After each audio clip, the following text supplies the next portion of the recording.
Next, we have Touch Base in Seoul, and our guest this week is a journalist and the former Seoul correspondent for the AFP news agency. In 2019, her coverage of South Korea's Me Too movement was shortlisted for the Editorial Excellence Award by the Society of Publishers in Asia.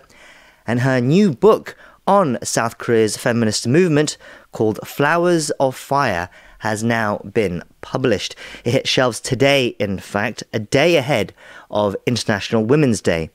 I'm delighted to say that journalist Hawon Jung joins us via video call now.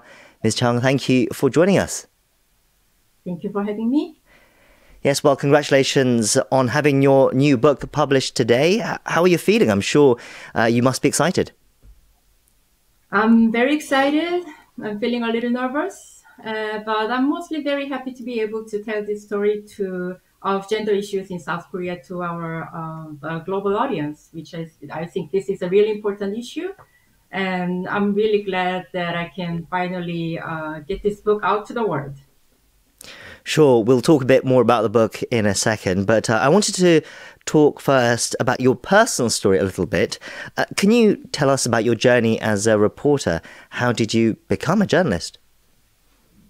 Sure. I was born and raised in South Korea, and growing up, I was kind of a bookish, nerdy kid who wanted to become a writer one day in one way or another. Like whether it would be a fiction writer or a journalist. And so I just had this vague idea that I want to become a newspaper reporter, journalist one day. And writing in English, which is not my mother language, hadn't really come across my mind until I went to college and spent a few months in the US to learn my English.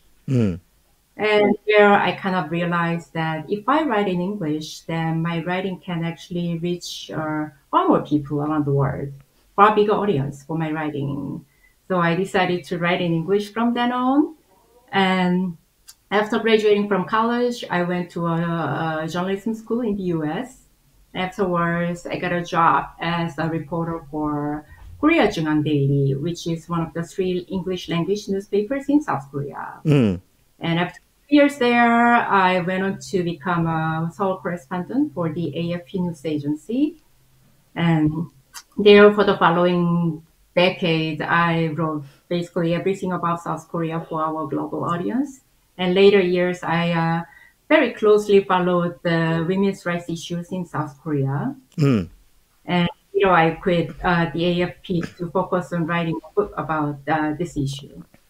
Right, you covered all sorts of issues from North Korea and many other stories over the years, but it seems that reporting on gender issues in Korea has become a particular passion for you. What drew you to this issue, and how have you found reporting on it over the years? Before we go into that, I'd like to just mention this long-running joke among some of the Seoul-based foreign correspondents that 50% of what we do as a journalist involves North Korea. Right, of course, yes.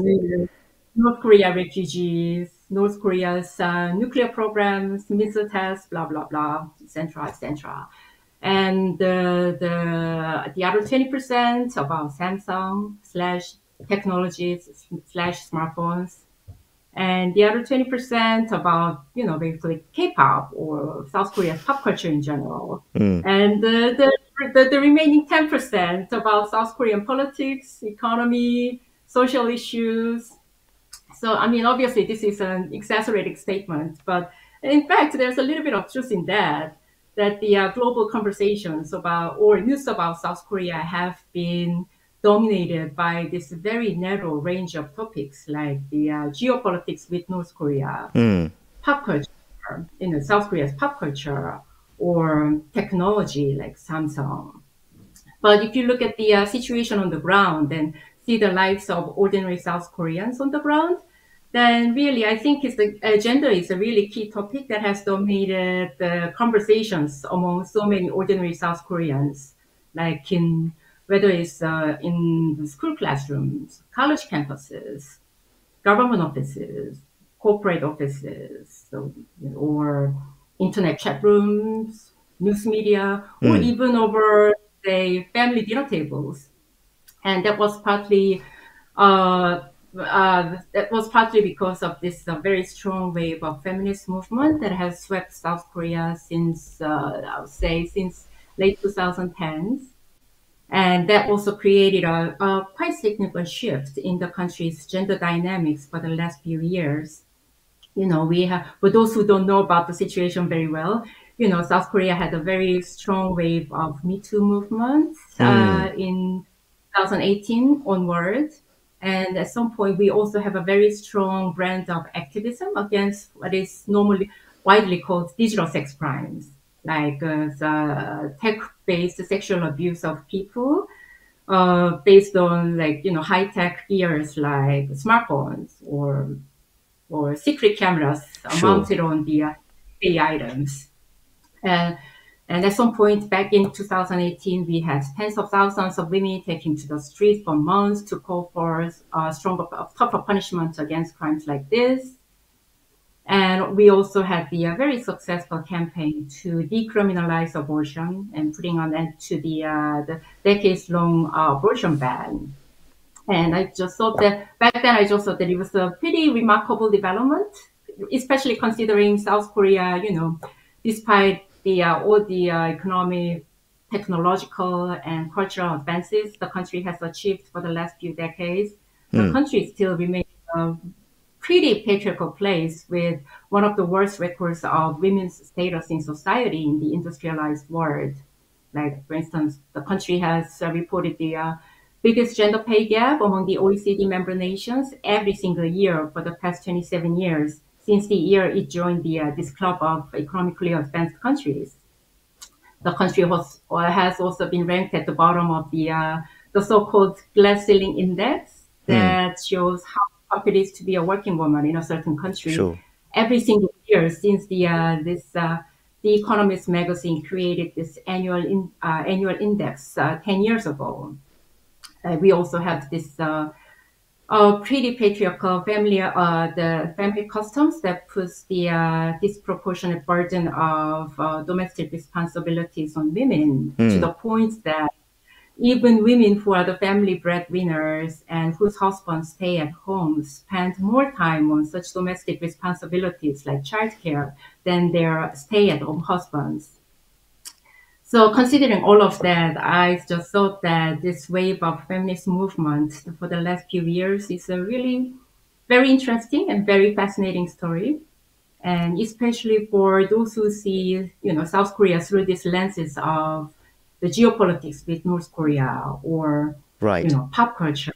I just thought that, stories about these gender issues in South Korea could really help them understand better the lives of ordinary South Koreans, especially women, and their hopes and struggles for gender equality, especially in this day and age of global era of Me Too, when many women, not just in South Korea, but women around the world, against the sexism or gender violence they experience in their everyday lives. Right, and all this led to your book, Flowers of Fire, published today, March 7th, and it comes just a day ahead of International Women's Day. The subheading for the book is The Inside Story of South Korea's feminist movement and what it means for women's right worldwide. I find that second part of that title, that subheading, interesting as well. The inside story of feminist movement and what it means for the women's rights worldwide. Obviously, without giving too much away, what aspects of that side did you want to talk about? How you connect that, the Korean feminist movement, to the global women's rights movement? Sure. One of the interesting things that happened to me back in late 2010s while I was covering South Korea's Me Too movement or any other women's rights issues is that a lot of women outside Korea, like women in the US, Mexico, Spain, China, they all reached out to me on social media or via email, like asking questions like, what's going on in South Korea? Why is South Korea's Me Too movement so big? Or what is this thing called the digital sex crimes? And why are so many women in the country are so mad about it? Is there any book I can read? And later I kind of realized that a lot of them are actually K-pop fans or fans of the South Korean pop culture whose interest in South Korea obviously went beyond their favorite K-pop stars or their favorite K-dramas. And there was a desire of a certain, groundswell of desire among some of these fans of South Korean pop culture that they want to know more about the country, not just their, not just the pop culture products they consume, but the wider social issues in South Korea that are somehow reflected in the pop culture products they consume, whether that is the songs, K-pop songs or K-dramas, or even, the real life events like, for instance, Burning Sun scandal back in 2019 that involved a lot of K-pop stars. And these women outside the country who had this interest about pop culture in South Korea, somehow I noticed that they also wanted that there was this desire to get to know about what the women in South Korea are going through and what they are fighting against. And if you think about it, the demographics of these K-pop fans outside Korea, they are also, a lot of them are young women who are grappling with, say, sexism or gender violence in their own countries. And it looks like they not only wanted to know more about the South Korean society, but perhaps they wanted to kind of find inspiration from what the fights of these South Korean women and find the inspirations for their own fights at home. So I just thought that maybe I can make a small contribution to, help these women better understand South Korea. And also there's another reason another reason I had is that while I was covering these women's rights issues in Korea and share some of my stories on social media, one of the responses I got often from, let's say, men in the Western countries, that the comment like something in effect of like, wow, I didn't know feminism existed in South Korea, in Asia, or I thought Asian women are, nice and gentle and sort of unspoiled by feminism, like feminazis in my own countries. And I was like, what are you talking about? I mean, the women in South Korea, or I'm pretty sure Asia in general, they have been fighting for all these years, Sure. perhaps against the women in Western countries. But still, this in a lot of Western countries, very old stereotypes of there seem to be these very old stereotypes about Asian women being, say, submissive, compliant, or quiet people who quite silently suffer under, patriarchal systems. Right. And or with little voice of their own. Right. And even, the women in the West who call themselves feminists don't seem to know much about what is going on in in Asia. Like, for instance, South Korea's the Me Too movement is arguably the biggest and most robust in Asia, I think. But the stories like this seem to be very little known outside the country.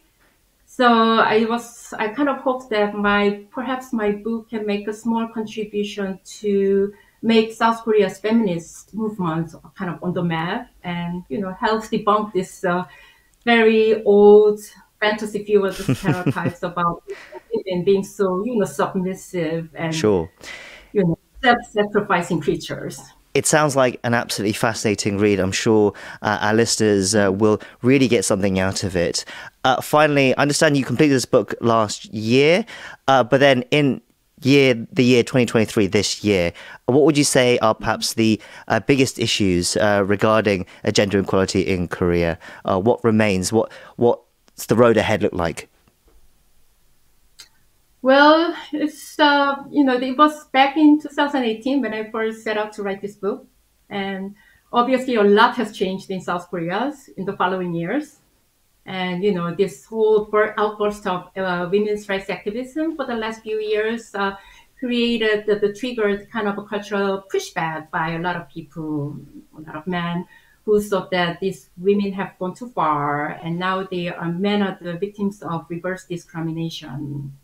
And that kind of anti-feminist sentiment kind of reached this peak in the last year's presidential election when President Yoon Suk-yeol rose to power partly on openly misogynistic platform. And what we have seen so far for the past year is this barrage of attacks on feminism or the whole concept of gender equality. Like, for instance, for the past year, we have seen the government deciding to remove the term gender equality from school textbooks. And the government also cut fundings for Sure. youth programs to find everyday sexism. And when there was a protest from the participants of that program, the then floor leader of Yoon's party famously said, "If you find gender equality and feminism so important, then your own time and money." So I think what has happened for the last few years is deeply worrying, considering South Korea still has, despite all the feminist activism for the last few years, the country still has a very bad record of the women's status in workplaces and society in general. And it can send a pretty dangerous message to the individuals and institutions around the country that the gender equality, a value that is enshrined in the country's constitution, is no longer important, and it could have a sort of a chilling impact to the efforts to find gender inequality in the country on the institutional level as well as individual level. Well, it sounds like possibly there could be a book 2 in the future as well. There's certainly a long road to go.